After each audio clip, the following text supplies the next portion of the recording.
بسم اللہ الرحمن الرحیم۔ شروع کرتے ہیں اللہ کا نام لے کر۔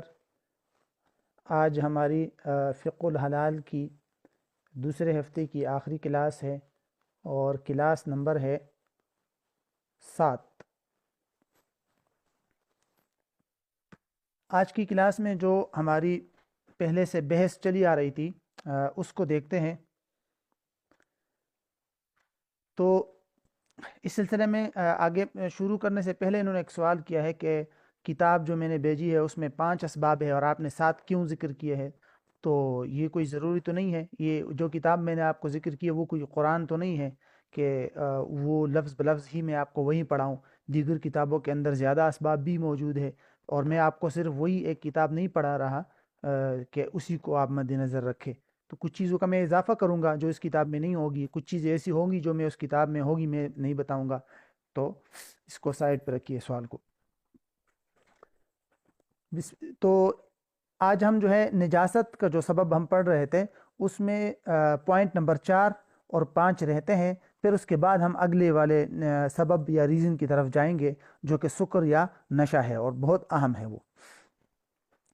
یہ 4 اور 5 والے پوائنٹ جو ہے یہ چھوٹے چھوٹے پوائنٹ ہے، اتنے زیادہ وہ نہیں ہے، ہمارے حلال و حرام کے ساتھ بھی کوئی خاص ان کا اتنا تعلق بھی نہیں ہے، لیکن میں مختصراً آپ کو بتا دیتا ہوں کہ نجاستوں کے یا ناپاک چیزوں کے پاک کرنے کے کئی طریقے فقہا نے لکھے ہیں۔ اس کا سب سے مشہور طریقہ تو دھو لینا ہے۔ مثال کے طور پر کپڑے کے اوپر نجاست لگ گئی ناپاکی تو اس کو دھو لیا جائے تو وہ پاک ہو جائے گا۔ دوسرا طریقہ ہے اس کو فقہا نے مسح لکھا ہے، مسح کرنا، جیسے مثلا شیشے پر یا تیز تلوار کے اوپر کوئی نجاست لگ گئی تو فقہا نے لکھا ہے کہ کوئی گیلا سا کپڑا لے کر اس کے اوپر پہنچا جائے اور اس کا مسح کیا جائے تو وہ پاک ہو جاتا ہے، ٹھیک ہے۔ تو دوسرا طریقہ یہ ہے۔ تیسرا طریقہ کھرچنا لکھا ہے، مثال کے طور پر ایسی گاڑی نجاست ہے سخت جو صرف ناخن کے کھرچنے سے ہی بھی پاک ہو جاتی ہے، الگ ہو جائے گی، تو وہ چیز بھی کھرچنے سے بھی پاک ہو جاتی ہے۔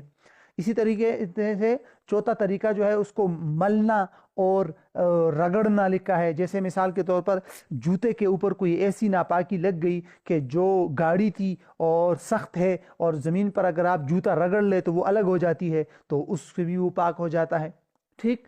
پھر 5ویں نمبر پر خشک ہونا، سوکھ جانا، زمین کے لیے ہے یہ کہ مثال کے طور پر کوئی زمین ہے وہاں کسی نے پیشاب کر لیا ہے تو وہ زمین اگر سورج کی تمازت سے اور دھوپ سے خشک ہو گئی تو بس وہ پاک ہو گئی۔ تو فقہا کے ہاں یہ خشک ہو جانا بھی زمین کا صرف جیسے اینٹوں وغیرہ کا ایسی چیزوں کا خشک ہو جانا پاک کے برابر ہے، تاہم اس سے تیمم نہیں ہو سکتا، باقی وہ پاک کے حکم میں ہوتا ہے۔ پھر اسی طرح ایک طریقہ جو ہے اس کو جلانا سے تعبیر کرتے ہیں، مثال کے طور پر گوبر ہے وہ خشک ہونے کے بعد جب اس کو جلا دیا جائے وہ راکھ ہو جائے تو وہ پاک ہو جاتا ہے۔ پھر اسی طرح نمبر 7 پہ استحالہ، یا جس کو میں نے آپ کو پہلے بھی بتایا تھا دا چینج آف نیچر، جیسے شراب سے سرکہ بنا لیا تو وہ پاک ہو جاتا ہے، ٹھیک ہے۔ اسی طریقے سے پھر ایک طریقہ دباغت کا ہے، ٹیننگ کا، جیسے کھالوں کو اور جانوروں کی کھالوں وغیرہ کو دباغت دی جاتی ہے وہ پاک ہو جاتی ہے۔ ایک طریقہ جو ہے ذبح بھی ہے، جب جانور ذبح ہو جائے نا تو اس کے خون کے علاوہ باقی اس کے تمام اعضاء جو ہے وہ پاک ہو جاتے ہیں، خواہ وہ جانور مثال کے طور پر اگر کوئی مردار جانور بھی ہے نا، گدھا وغیرہ بھی ہے، تو اس کو بھی اگر شرعی طریقے کے مطابق ذبح کیا جائے تو حلال تو نہیں ہوتا وہ، لیکن اس کے اعضاء پاک ہو جاتے ہیں، ٹھیک ہے۔ تو یہ بات آپ ذہن میں رکھیے گا۔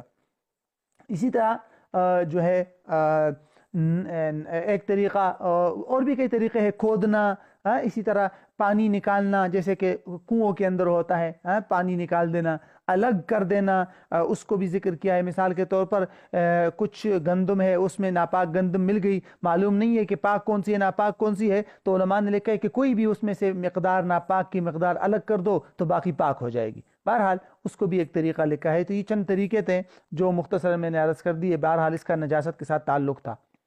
آخری پوائنٹ جو ہے وہ یہ ہے کہ کچھ چیزیں ایسی ہوگی جو حرام ہوگی، مطلب اس کا انٹرنل یوز تو نہیں جائز نہیں ہوگا، اس کا کھانا پینا تو جائز نہیں ہوگا، لیکن وہ پاک ہوگی، یعنی اس کا خارجی استعمال جائز ہوگا۔ میں آپ کو بطور مثال یہ چیزیں بتاتا ہوں تاکہ آپ کے ذہن میں یہ بات پختہ طور پر آج بیٹھ جائے کہ بھئی یہ ضروری نہیں ہے کہ جو چیز حرام ہوگی تو وہ ناپاک بھی ہوگی، اور اس کا خارجی استعمال نہیں کر سکتے، نہیں، یہ ضروری نہیں ہے۔ جو چیزیں حرام ہوگی تو ممکن ہے کہ وہ پاک ہو، ٹھیک ہے؟ تو جب ممکن ہے اس کا پاک ہونا تو اس بات کو آپ اچھی طریقے سے ذہن میں بٹھا دے تاکہ جو ہے یہ ضابطہ آپ کے ذہن میں بیٹھ جائے۔ مثال کے طور پر ایک مثال اس کی ہے کہ سمندری جانور مچھلی کے علاوہ سمندر میں رہنے والے تمام جانور فقہا کے یہاں پاک ہے، کیونکہ ان میں خون نہیں ہوتا، خون جن چیزوں میں ہوتا ہے وہ سمندر میں نہیں رہ سکتے، تو اس لیے اس کو پاک قرار دیا۔ نمبر 2، کیڑے مکوڑے، وہ کیڑے مکوڑے جن میں خون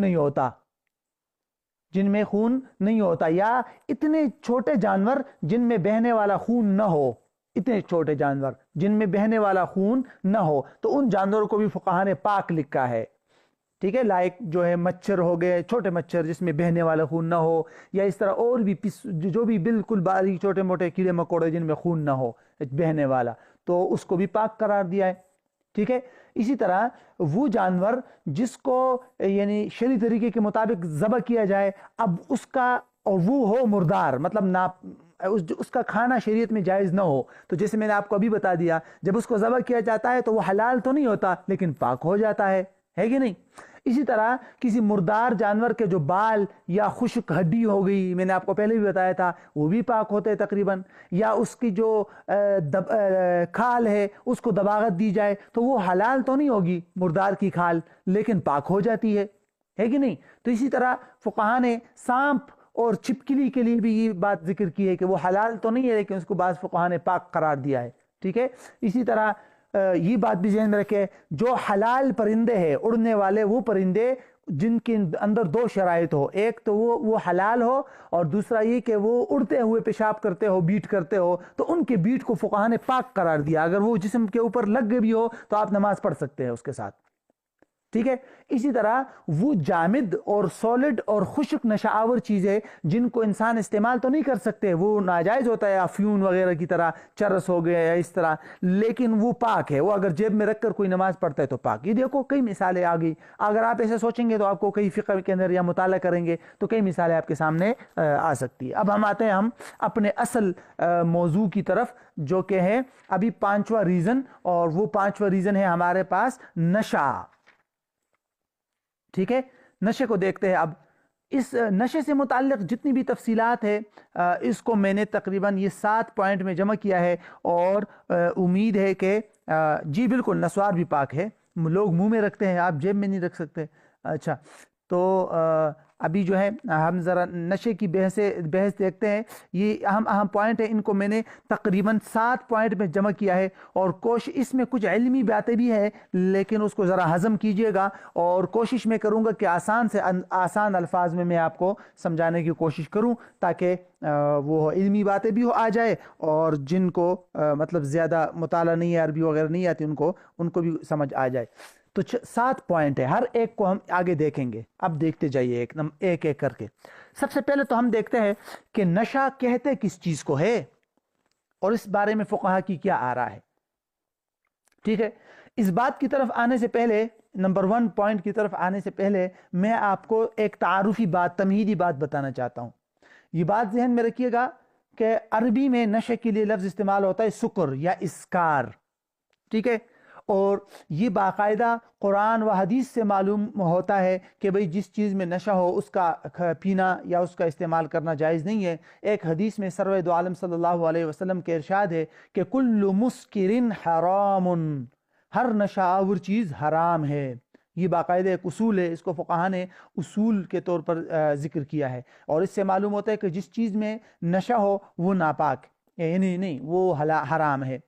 البتہ سوچنے کی بات یہ ہے کہ قرآن و سنت کے اندر تو نشے کی تعریف نہیں آئی کہ نشہ کیا چیز ہے، نشے کا بنیادی سٹینڈرڈ اور معیار کیا ہے؟ کیا شراب جس کو خمر کہتے ہیں، خمر، خامیم را، خمر، شراب، جس کو قرآن و حدیث میں باقاعدہ نام لے کر حرام قرار دیا، وہ اس کی کوئی خاص ڈیفینیشن اور خاص تعریف ہے جو الگ ہے، اور باقی جو دیگر نشہ آور چیزیں وہ الگ ہے، یا سب کا ایک ہی حکم ہے؟ اس کی سلسلے میں احکامات کیا ہے؟ تو ان کو سمجھنے کے لیے میں نے یہ 7 پوائنٹ آپ کے سامنے رکھے ہیں۔ اب ہم ایک ایک کر کے ہر ایک کو دیکھیں گے۔ سب سے پہلے ہم دیکھیں گے کہ نشہ کیا ہے اور اس بارے میں فقہا کی کیا آراء ہے۔ فقہا کے اپنے اصول ہے، قرآن و حدیث سے وہ اپنے اصولوں کے مطابق یہ چیزیں مستنبط کرتے ہیں، نکالتے ہیں، لہٰذا اس کو ذرا سائڈ پہ رکھ کر ہم صرف یہ دیکھتے ہیں کہ نشہ کے تعریف میں یا نشہ کی ڈیفینیشن میں فقہا کی بنیادی طور پر دو آراء موجود ہے، دو اوپینین ہے فقہا کے۔ نمبر 1،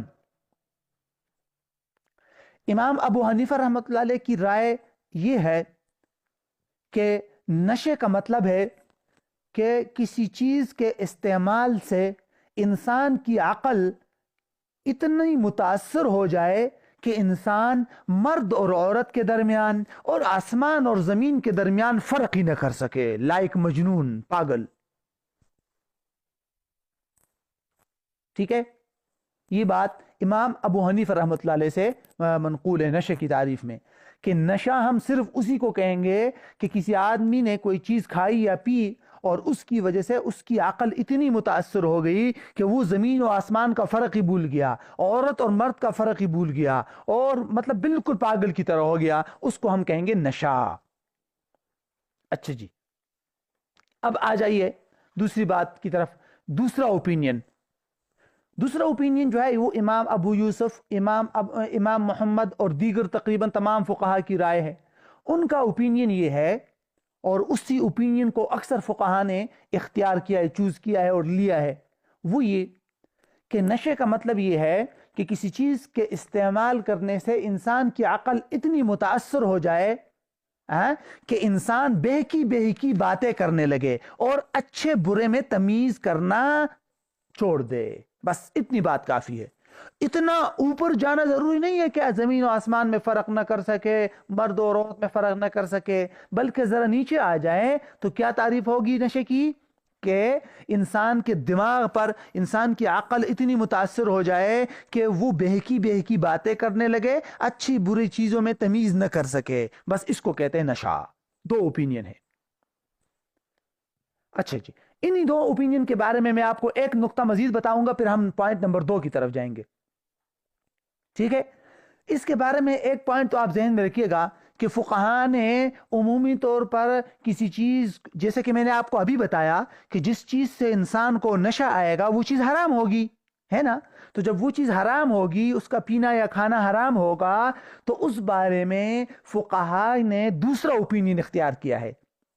کھانے پینے کے سلسلے میں کون سا اوپینین اختیار کیا ہے؟ دوسرا، کہ بھئی جس چیز کے کھانے یا پینے سے دوسری قسم کا نشہ ہوتا ہو، جو دوسرا اوپینین ہے بہکی باتوں والا، اس اوپینین کے مطابق نشہ ہوتا ہو، وہ چیز حرام ہے۔ البتہ نشہ آنے کے بعد ایک خاص سزا لاگو ہوتی ہے نا، حد جس کو کہتے ہیں، یاد ہے آپ کو، جس کا ہم نے ذکر کیا تھا۔ تو اس حد کے سلسلے میں پھر فقہا نے امام ابو حنیفہ کی رائے کو اختیار کیا ہے کہ باقاعدہ وہ کوڑوں کی سزا انسان کو تب ملے گی جب وہ اس کو اتنا زیادہ نشہ آ جائے کہ وہ مرد اور عورت میں فرق کرنا چھوڑ دے، زمین آسمان میں فرق نہ کر سکے، تب اس کو حد لاگو ہوگی اور وہ جو کوڑوں والی سزا ہے وہ اس پر لاگو ہوگی۔ تو حد کے سلسلے میں امام صاحب کی رائے کو لے لیا، دیگر اور حلال و حرام کے سلسلے میں دوسرا اوپینین اختیار کیا ہے کہ چیز حرام ہو جائے گی اگر دوسرے اوپینین کے مطابق نشہ آتا ہو۔ بہرحال یہ خلاصہ تو سمجھ آ گیا آپ کو۔ تو پہلے پوائنٹ کا حاصل یہ ہے، ریزلٹ یہ ہے کہ جس چیز کی استعمال سے انسان کی عقل اتنی متاثر ہو جائے کہ انسان بہکی باتیں کرنے لگے اور اچھے برے کی تمیز ختم ہو جائے، تو بس وہ چیز حرام ہے، وہ نشہ ہے اور وہ چیز حرام ہے۔ یہ ریزلٹ ہے اس کا۔ ٹھیک ہے، اب آتے ہیں ہم پوائنٹ نمبر 2 کی طرف۔ پوائنٹ نمبر 2 میں اصل چیز جو سمجھنے کی ہے وہ یہ کہ نشہ آور مشروبات کہ کیا احکامات ہے، اس بارے میں فقہا کی کیا آراء ہے۔ کیا جو چیزیں پی جاتی ہے اور مشروب جس میں نشہ ہوتا ہے، لائک شراب، وائن، یا آج کل کی جو چیزیں ہو گئی الکوہل وغیرہ وغیرہ، یہ جو چیزیں انسان جو مشروبات یوز کرتا ہے، تو یہ جو انسان یوز کرتا ہے، اس بارے میں فقہا کی کیا آراء ہے۔ ویسے تو اس میں بہت ساری تفصیلات ہیں، لیکن میں آپ کو بالکل اختصار اور مختصر کے ساتھ بتاتا ہوں کہ اس میں بھی 2 اوپینین ہے۔ اس میں فقہا کے کتنے اوپینین ہے؟ 2 اوپینین۔ نمبر 1، عام فقہا کی رائے اکثر فقہا کا اوپینین، اکثر فقہا کا اوپینین یہ ہے کہ ہر وہ مشروب جس سے انسان کو نشہ آتا ہو وہ حرام ہے. یہ پوائنٹ ٹو پوائنٹ ذہن میں رکھیے گا. عام فقہا کی رائے کے بارے میں آپ یہ 2-3 نکات ذہن میں رکھیں. عام فقہا کی رائے یہ ہے کہ ہر وہ مشروب جس سے انسان کو نشہ آئے اس کا پینا حرام ہے. اس کا کم پینا یا زیادہ پینا، ہر مقدار پینا حرام ہے. اگر زیادہ مقدار نشہ آتی ہو اور کم مقدار میں نشہ نہ آئے تو بھی کم مقدار پینا حرام ہے. مثلا کوئی ایسا مشروب ہے، ایسا جوس وغیرہ ہے جو انسان اگر 2 پیالے پیے تو نشہ آئے گا، اور اگر 1 گونڈ پیے تو نشہ نہیں آئے گا، تو اس کا 1 گونڈ پینا بھی حرام ہے. سمجھ آ گئی یہ بات؟ اچھا، اور تیسرا یہ پوائنٹ بھی جمہور اور عام علماء کی رائے کے مطابق اس کو بھی ساتھ میں ایڈ کر لے. یہ حضرات کہتے ہیں کہ جس چیز سے انسان کو نشہ آئے وہ اس کی ہلکی سی مقدار، اس کی زیادہ مقدار، ہر قسم کی مقدار حرام ہے، اور اس کو ہم شراب بھی کہیں گے، جس کو قرآن و حدیث میں خمر کہا ہے نا، خمر. ہم ہر اس چیز کو خمر اور شراب کہیں گے جس سے انسان کو نشہ آئے، خواہ وہ چیز انگور کا رس ہو، خواہ وہ کھجور کا رس ہو، اس کو آگ پر پکایا جائے یا اس کو آگ پر نہ پکایا جائے یا جیسے بھی ہو. بس اصل چیز یہ ہے کہ جس چیز سے انسان کو نشہ آتا ہو وہ چیز شراب ہے، وہ چیز خمر ہے. اس کا 1 قطرہ پینا بھی حرام، اس پر حد اور سزا بھی لاگو ہوگی، اور وہ ناپاک بھی ہے، اور وہ جیسے بھی ہو وہ حرام ہے مکمل طور پر. یہ عام علماء کی رائے ہے. امید ہے سمجھ آ گیا ہوگا. اس پہلے فقہا کی رائے کو آپ عربی میں اگر ایک ضابطے کی شکل میں آپ یاد کرنا چاہتے ہیں تو میں آپ کو وہ ضابطہ بتا دیتا ہوں.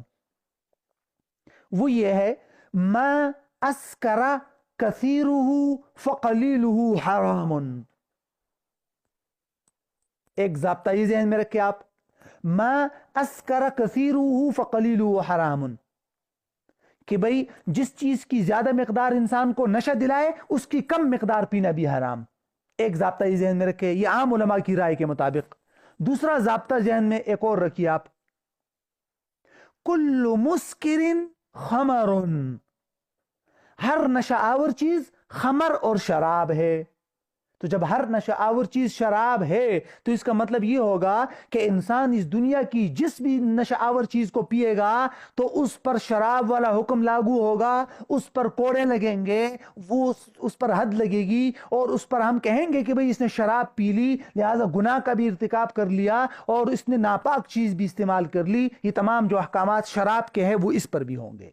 یہ ہو گیا. یہ 2 ضابطے آپ ذہن میں رکھ لیجئے: ما اسکر کثیرہ فقلیلہ حرام وَكُلُّ مُسْكِرٍ خَمَرٌ.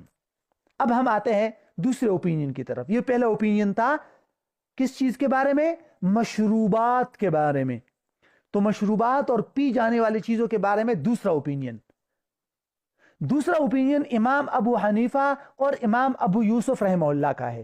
جہاں تک امام محمد ہے وہ پہلے اوپینین والوں کے ساتھ ہے. تو امام ابو حنیفہ اور امام ابو یوسف رحمہ اللہ یہ حضرات فرماتے ہیں کہ بھائی اس دنیا کے اندر جو مشروبات ہے یا پی جانے والی چیزیں ہیں اس کی 3 قسمیں ہیں اور ان کے احکام الگ الگ ہے. اس کو سمجھنا بہت ضروری ہے. یہ حضرات یہ نہیں سمجھتے کہ اس دنیا میں جس بھی چیز سے نشہ آئے تو بس وہ شراب ہے اور وہ حرام ہے، اس کا 1 قطرہ پینا بھی حرام ہے اور اس پر آپ شراب والے احکام لاگو کرو. بس ایک ہی لاٹھی سے سارے مشروبات کو آپ ایک ہی اس کے تحت لے آؤ. نہیں، یہ حضرات کہتے ہیں مشروب اور پی جانے والی چیزوں کی کتنی قسمیں ہیں؟ 3. یہ بہت اہم ہے، اس کو آپ ذہن میں رکھیے گا. نمبر 1، اس کو اپنے پاس نوٹ کرتے جائے. یہ دوسرا اوپینین والے کہتے ہیں کہ مشروبات کی کتنی قسمیں ہیں؟ 3 ٹائپس آف بیوریجز. 1 انگوری شراب یا خمر.